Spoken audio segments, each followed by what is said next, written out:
Bab 18.2, Gudang Harta Karun, 2. Diunggah oleh Baca Suara. Jangan lupa like dan subscribe, agar kami makin semangat upload lebih banyak. Sejak dulu, kalung ini adalah kenang-kenangan yang ditinggalkan Hamel setelah orang tuanya dibunuh oleh monster.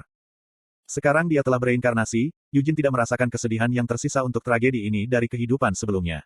Bagaimanapun, semua kesedihan dari peristiwa itu telah lama berubah menjadi kebencian, dan Hamel akhirnya membalas dendam atas kematian mereka dengan tangannya sendiri.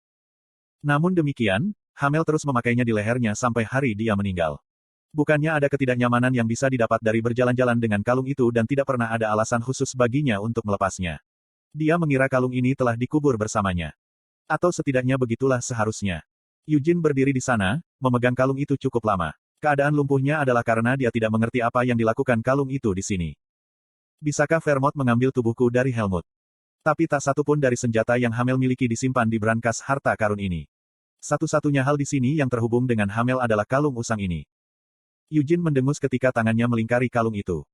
Petik 1 titik. Sepertinya mereka tidak melupakanku begitu saja. Untuk beberapa alasan, dia memiliki rasa pahit di mulutnya. Untuk suatu hari nanti membunuh kelima Raja Iblis, itu adalah janji bahwa setiap orang telah bersumpah satu sama lain. Namun terlepas dari ini, Vermont, Molon, Sienna, dan Anise, mereka berempat telah membuat sumpah damai dengan Raja Iblis. Meskipun 300 tahun telah berlalu sejak saat itu, Helmut dan dua Raja Iblisnya masih hidup dan sehat. Apa sebenarnya yang mereka bersumpah dalam sumpah itu? Meskipun Anda mengambil barang-barang saya dan meletakkannya untuk beristirahat di sini, Anda semua, terutama Anda, Vermont, apa yang Anda pikirkan? Yujin tidak bisa meletakkan kalung itu. Karena dia bahkan mendapat kesempatan untuk bereinkarnasi, dia tidak ingin terlalu terjebak dengan kehidupan masa lalunya. Meski begitu, tidak peduli seberapa samar, keterikatan pada kehidupan sebelumnya masih ada. Kalung ini telah membangkitkan sejumlah perasaan yang Yujin coba abaikan. Dia tiba-tiba punya pikiran. Kalung ini adalah barang yang tidak seharusnya ada di sini. Lagi pula itu milik Hamel. Dia tidak ingin membenci Vermont dan rekan-rekannya yang lain. Karena dia percaya bahwa mereka pasti punya alasan untuk tidak bisa membunuh Raja Iblis yang tersisa. Anise setia, wanita dari ingatannya, sangat nakal dan menjengkelkan sehingga sulit untuk percaya bahwa dia telah menjadi orang suci, tetapi imannya nyata. Jika bahkan Anise setuju untuk mundur pada langkah terakhir, maka mereka pasti memiliki alasan yang tidak dapat dihindari untuk tidak membunuh Raja Iblis. Mungkin mereka tidak memiliki kekuatan untuk melakukannya setelah aku mati. Bagaimanapun, dua Raja Iblis terakhir sangat kuat. Meskipun itu membuatnya malu untuk memikirkan ide ini untuk dirinya sendiri, dia harus mengakui bahwa ini adalah sebuah kemungkinan. Penemuan yang sia-sia, gerutu Yujin ketika dia berbalik. Dia masih menginginkan salah satu senjatanya, tapi dia tidak tega meninggalkan kalung ini, kenang-kenangan milik Hamel, di dalam brankas harta Leonhard. Itulah satu-satunya alasan dia. Itu adalah, seru Gillette dengan ekspresi terkejut saat dia membuka pintu lemari besi. Kejutannya adalah karena dia telah membuat berbagai tebakan untuk apa yang mungkin dipilih Yujin, tetapi dia tidak pernah membayangkan bahwa Gune akan benar-benar kembali dari brankas harta karun setelah memilih kalung yang benar-benar biasa. Itu memanggilku, kata Yujin dengan senyum canggung sambil mengangkat kalung itu untuk dipajang. Gillette mengedipkan keterkejutannya saat dia berganti-ganti antara melihat Yujin dan kalung itu. Apa kau yakin tentang ini? Tanya Gillette. Ya, Yujin membenarkan. Tapi seharusnya ada banyak harta lain yang lebih menakjubkan. Karena aku terlalu tidak berpengalaman, aku merasa bahwa aku tidak akan mampu menangani mereka, Yujin membacakan alasan yang sudah disiapkannya. Namun, bahkan dia merasa sulit untuk percaya. Gillette merasa semakin bingung saat memikirkannya. Tentu saja, seorang anak tidak akan dapat sepenuhnya menilai nilai harta di dalamnya, tetapi bukankah ada banyak senjata yang tampak luar biasa hanya dari penampilannya? Mungkinkah Yujin benar-benar menolak harta seperti itu untuk mengambil kalung seperti ini? Dan apa sebenarnya itu? Yang membuat Gillette semakin bingung adalah dia tidak mengenali kalung yang dibawa Yujin bersamanya. Apakah Treasure Vault benar-benar memiliki kalung seperti itu? Dan tentu saja, ada banyak aksesori lain di dalam lemari besi yang semuanya sangat mahal sehingga hanya satu yang bisa ditukar dengan seluruh kastil. Gillette akan menerima dan memahami alasan Yujin jika dia memilih perhiasan seperti itu. Karena tidak ada yang menarik perhatian Yujin pada saat itu, dia bisa saja memilih untuk mengambil sesuatu yang tampak mahal dan berharga sehingga dia entah bagaimana bisa menggunakan dana dari penjualannya untuk digunakan nanti. Apakah kamu keberatan jika aku melihatnya sebentar? Gillette diminta. Tolong, silakan, Yujin menyerahkan kalung itu dengan anggukan kepalanya. Segera setelah Gillette menerima kalung itu, dia memindai semuanya. Tapi itu hanya kalung yang dibuat dengan kasar dan usang. Tidak ada permata yang disematkan, juga tidak ada pengerjaan yang luar biasa. Bahkan ketika dia memasukkan mana, tidak ada reaksi sebagai tanggapan. Ini hanyalah kalung biasa dan murah. Mengapa kalung seperti itu ada di dalam gudang harta karun? Semakin dia melihatnya, semakin Gillette gagal untuk mengerti. Dia ragu-ragu sejenak dan kemudian menatap Eugene. Tolong tunggu di sini sebentar, perintah Gillette. Ya, Tuan, jawab Eugene dengan ekspresi tidak terganggu. Dia mengerti mengapa Gillette merasa sangat bingung. Bahkan dalam privasi pikirannya sendiri, Eugene merasa bahwa memilih kalung seperti itu adalah keputusan yang sangat bodoh. Namun, itu tidak bisa dihindari. Karena dia tidak bisa begitu saja meninggalkannya di sana, dia harus membawanya keluar. Konten iklan. Sambil mengeluarkan dengungan penasaran, Gillette mengambil kalung itu dan mengangkatnya ke pintu gudang harta karun.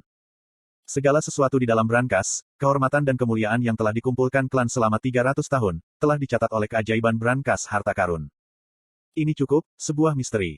Setelah memegang kalung itu ke singa di kenop pintu, Gillette menggelengkan kepalanya.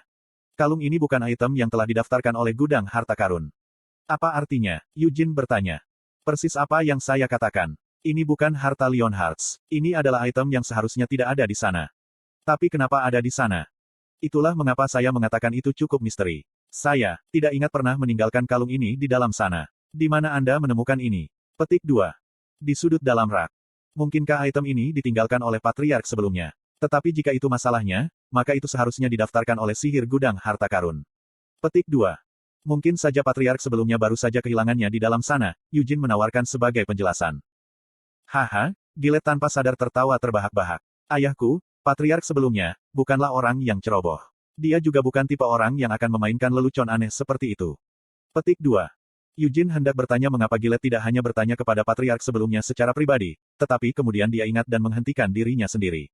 Ayah Gillette, mantan patriark, sudah lama meninggal. Bagaimanapun, apakah kamu masih ingin menyimpan kalung ini? Ya, saya bersedia. Mengapa? Tidak ada alasan sebenarnya, hanya saja. Itu memanggilku.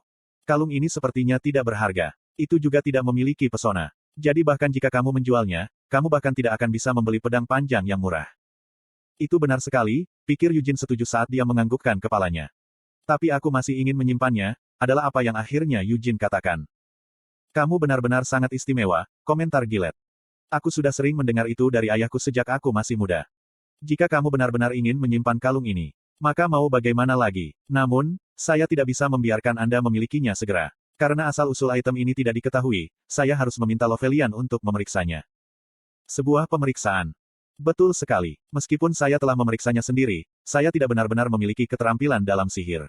Kalau itu memang memiliki semacam pesona, rasanya akan lebih baik untuk melihatnya oleh seorang profesional. Petik 2. Jadi saya bisa mendapatkannya kembali setelah pemeriksaan selesai. Itu benar, aku bahkan akan berjanji padamu bahwa aku akan mengembalikannya setelah hasilnya masuk. Setelah Gillette mengangguk, dia terdiam sejenak. Tentang kalung ini, mungkin ada semacam pesona, atau mungkin hanya kalung biasa tanpa kualitas khusus. Namun, karena itu jelas bukan barang yang didaftarkan oleh gudang harta karun, itu berarti seharusnya tidak ada di sana sejak awal, kata Gillette ketika dia akhirnya memecah kesunyian. Iya, jawab Eugene, tidak yakin kemana arahnya. Meskipun aku benar-benar tidak berpikir hal-hal bisa berubah seperti ini. Eugene, sebenarnya, item yang kamu bawa kembali bukanlah harta Leonhardt. Untuk sesaat, Gillette ragu-ragu. Apakah ini benar-benar diizinkan? Seharusnya tidak ada masalah dengan ini, pikir Gillette sambil menepuk bahu Eugene dengan senyum masam. Karena itu, kembalilah ke dalam dan keluar hanya setelah kamu memilih sesuatu yang lain. Eugene nyaris tidak berhasil menahan seruan keterkejutan yang hampir diucapkannya tanpa sadar dan malah bertanya, bisakah aku benar-benar? Tidak apa-apa. Lagi pula, saya berjanji kepada Anda bahwa jika Anda adalah orang pertama yang mengalahkan Minotaur, Anda bisa pergi ke brankas harta karun dan keluar dengan harta apapun yang Anda inginkan. Tapi Eugene, kamu tidak keluar dengan sepotong harta karun, jadi kembalilah dengan apapun yang kamu suka. Terima kasih banyak. Eugene berteriak dengan rasa terima kasih, bahkan ketika dia berpikir dalam hati, aku benar-benar tidak percaya bahwa Gillette adalah keturunan Vermont. Eugene menundukkan kepalanya dalam-dalam ke arah Gillette, bahkan saat dia menahan tawa. Dia tidak pernah membayangkan bahwa Gillette akan menunjukkan fleksibilitas seperti itu dengan memberinya kesempatan lagi untuk mengambil sepotong harta karun. Aku sudah memutuskan, ini kamu, pikir Eugene setelah kembali ke brankas harta karun. Dia meraih Winnie tanpa ragu-ragu. Mulai sekarang, kamu milikku. Seolah telah membaca pikiran Eugene, bilahnya yang berwarna biru keperakan bersinar dengan kilau.